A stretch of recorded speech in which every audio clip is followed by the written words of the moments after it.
Reynolds back in a hurry. Reynolds to the hole.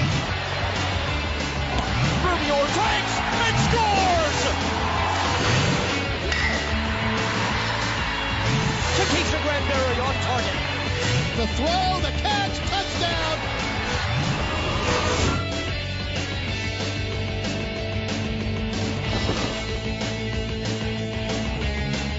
Cavalier Sports Weekly is presented by the Virginia Lottery, where all profits benefit Virginia's public schools grades K through 12. By clean, safe, reliable propane. Propane, exceptional energy.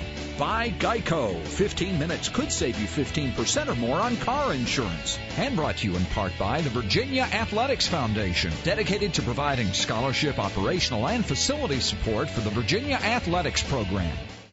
On this edition of Cavalier Sports Weekly, presented by the Virginia Lottery. He's got a huge amount of talent, huge amount of potential. He's an amazing player, and he can take it as far as he wants to.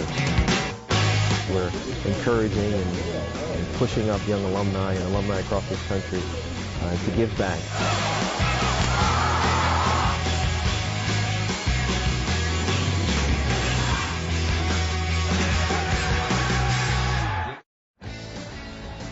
Welcome to Cavalier Sports Weekly. I'm Nate Lyles, number 30 on the football team. On today's show, you'll see highlights from East Carolina, a feature on defensive end Jeffrey Fitzgerald, and plenty of other highlights. But first, here's your play of the week. The Play of the Week is brought to you by SunTrust Mortgage. We make the American dream come true every day. Tom Standing will be in motion to the near side.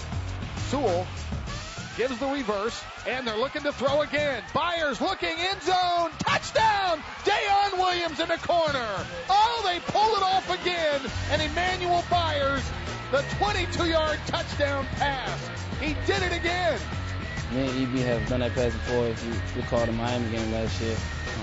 It's a play that we worked on real well this week in practice, and it worked effectively in practice, and we just brought everything we did in practice, all the technique we worked on in practice to the game, and I just knew when we ran that play it was going to be open just looking at the coverage. Stay tuned. Virginia game highlights are coming up next. Left-hander looks in the corner. Fontel. Oh, what a catch! Fontel Mines, touchdown.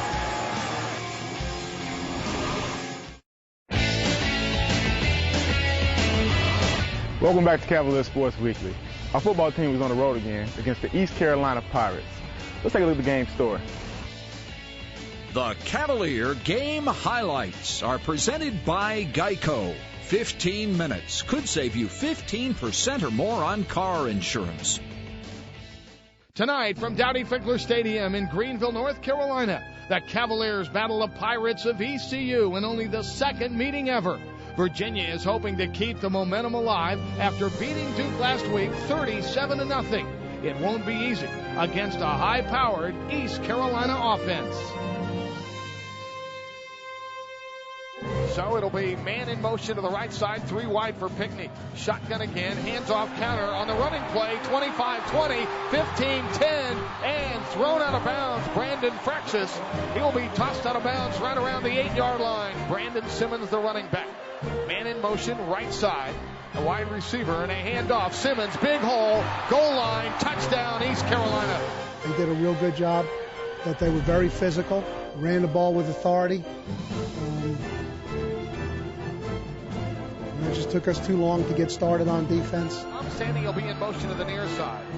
Sewell gives the reverse, and they're looking to throw again. Byers looking, end zone, touchdown! Dayon Williams in the corner. Oh, they pull it off again, and Emmanuel Byers, the 22-yard touchdown pass. It's a reverse pass, and me and EB have done that pass before, if you recall the Miami game last year.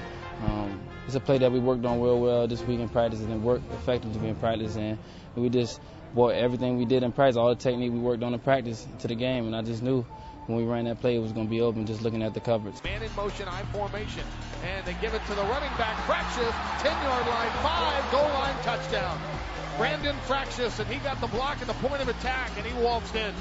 For the first time this year, really, the defense was struggling, and at that particular point, what we needed to do perhaps was to sustain the ball a little bit till we could get those things straightened out. But we're having some issues on either side of the ball, and what you're dealing with is a lot of 3 and outs. It makes it more challenging to get it squared away. Second and short. Throws, far side. Catch, broken tackle. Far side, 30, 25, 20. 15-10, Bobby Good to the 7-yard line. I hate being average, and I felt like tonight we were average defensively. We were the strength of the team thus far this season, and we want to continue to be the strength of the team. And tonight we weren't, and we feel pretty bad about that. So we're going to have to pick up our play and put this one behind us.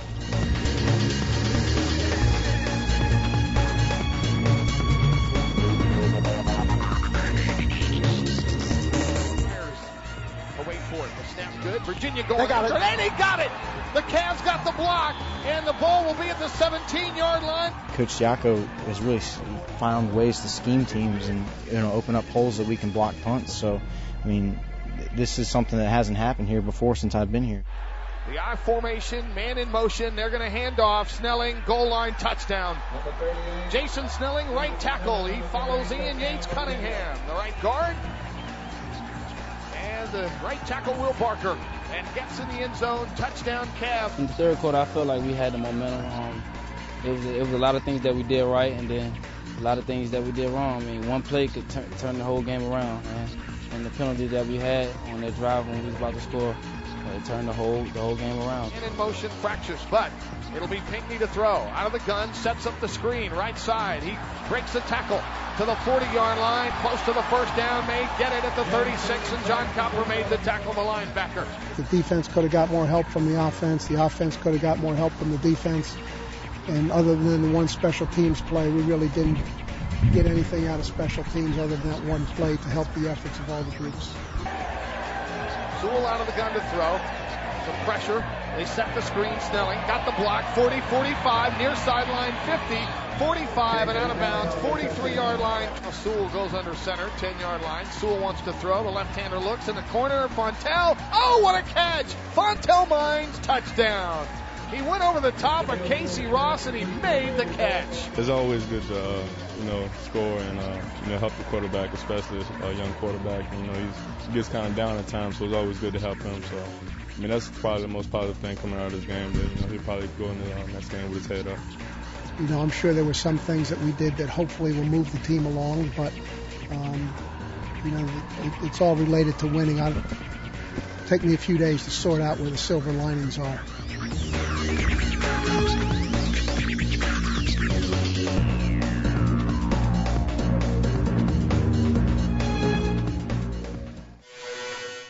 Just as basketball players learn to dribble with both of their hands, soccer players practice to be skilled with both of their feet. For your tip of the week, soccer star Ian Holder shows you how to improve your off foot. To work on our off foot today, we're gonna juggle. When we juggle, we want to use both feet because you're gonna have to use both feet in the game. So what you want to do, just bring it up and you just pop it up. And I'm a righty, so what you want to do is concentrate on that left foot. Just get as many as you can. Just concentrate. Just all lefty.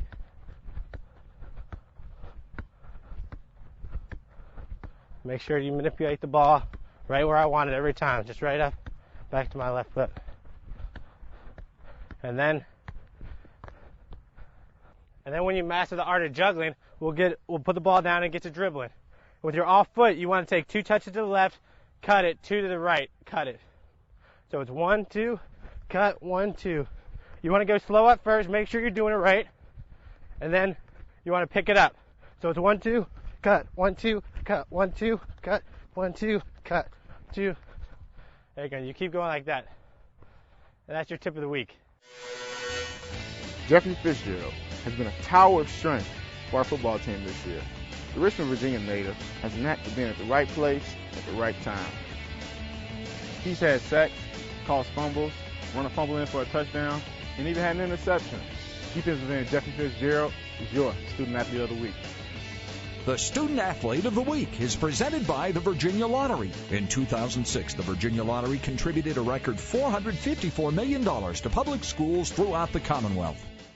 His brother and I are childhood, best friends, so I was always around Jeffrey, when he was younger, a little bit smaller, but Probably back in middle school when I actually first was introduced to Jeffrey. If you saw me, you usually see him.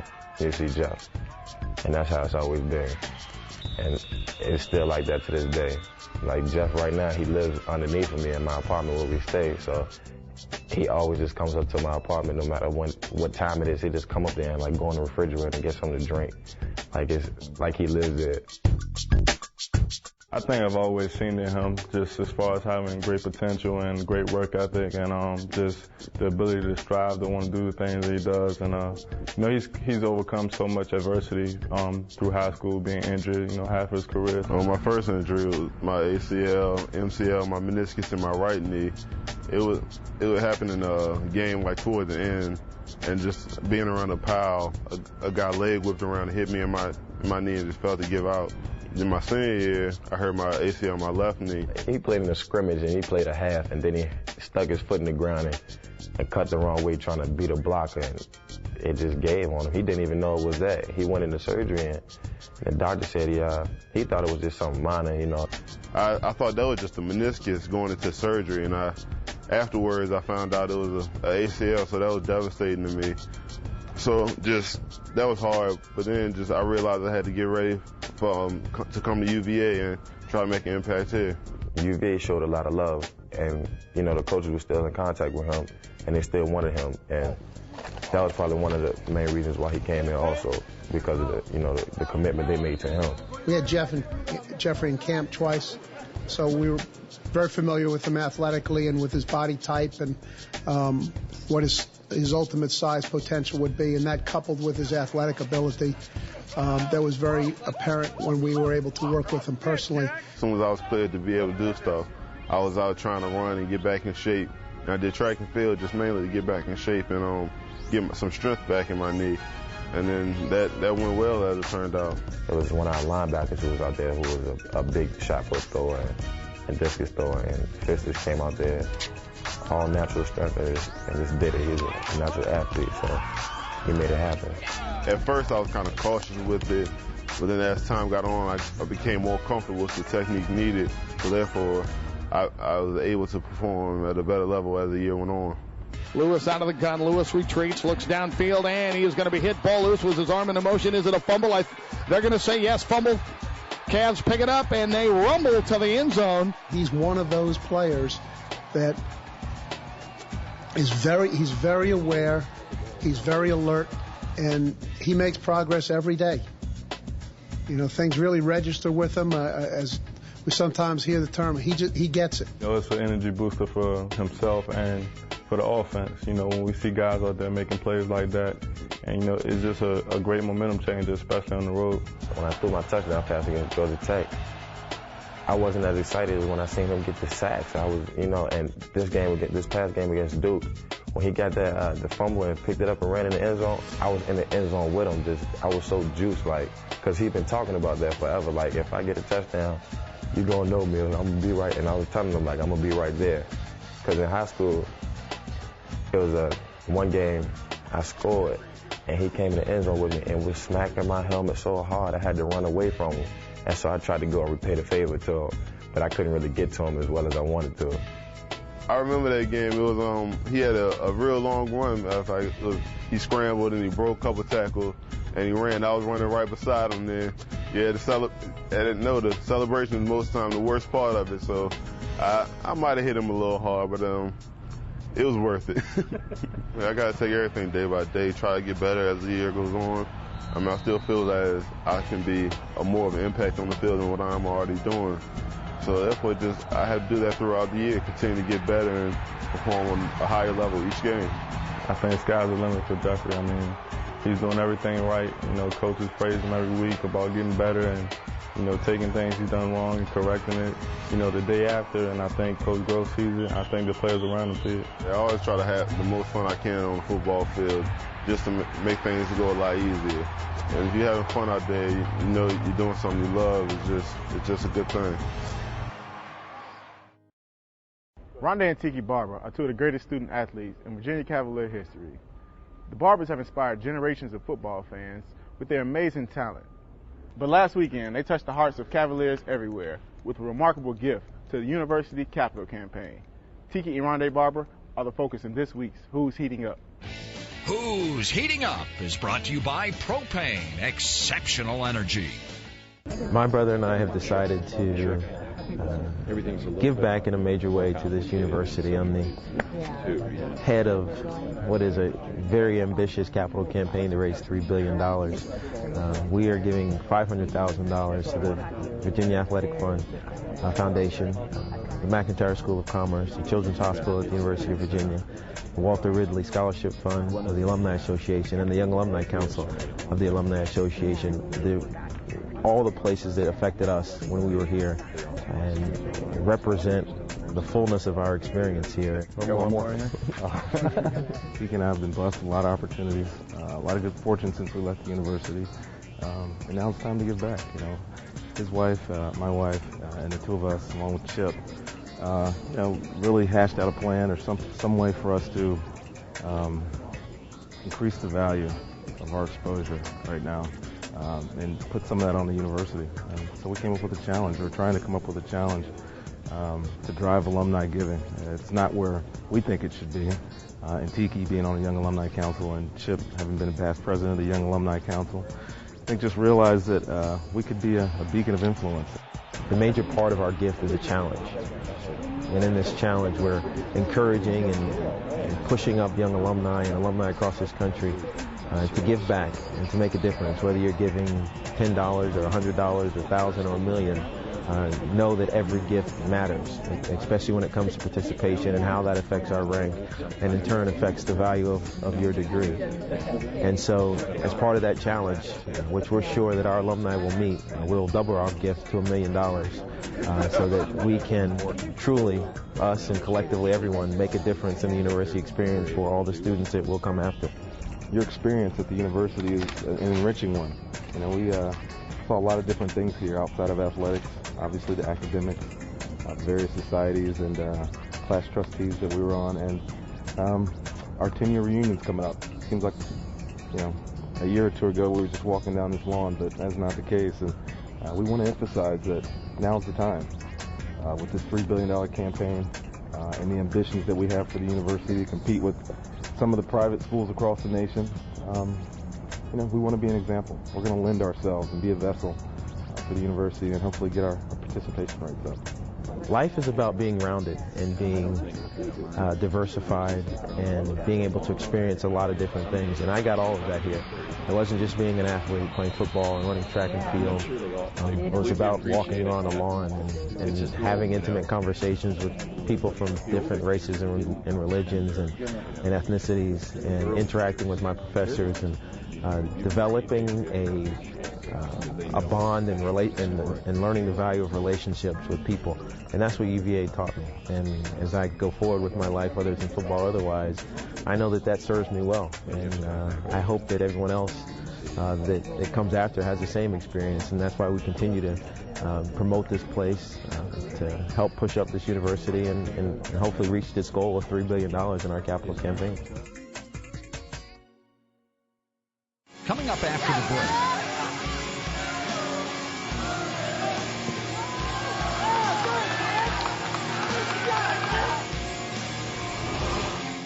Welcome back to the show.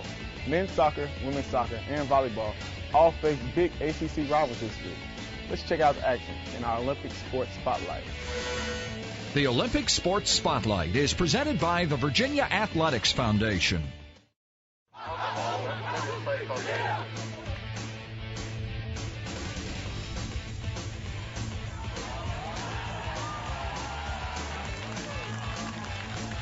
It was a game of two halves, really.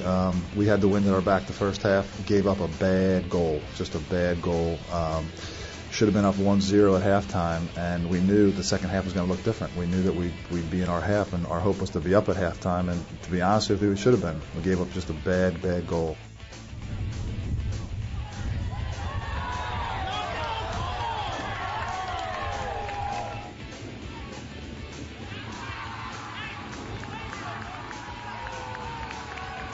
Goal scored by number 11, Yannick Lyrick, unassisted.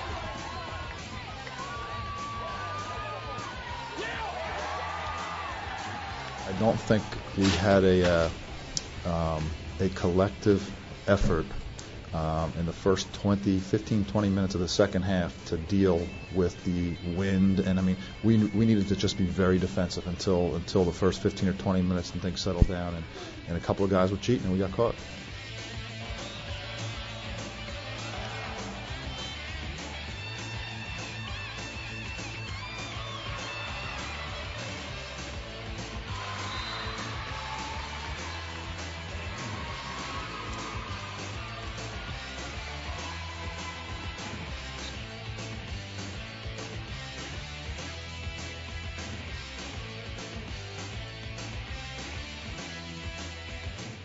Thanks for watching Cavalier Sports Weekly. Next week, we'll have highlights from our game against Maryland, a feature on one of my fellow DBs, Byron Glasgow, and highlights and other game stories from our Olympic sports. Until then, go Hooves! Cavalier Sports Weekly is presented by the Virginia Lottery, where all profits benefit Virginia's public schools grades K through 12. By clean, safe, reliable propane. Propane, exceptional energy. By Geico. 15 minutes could save you 15% or more on car insurance. And brought to you in part by the Virginia Athletics Foundation, dedicated to providing scholarship, operational, and facility support for the Virginia Athletics program.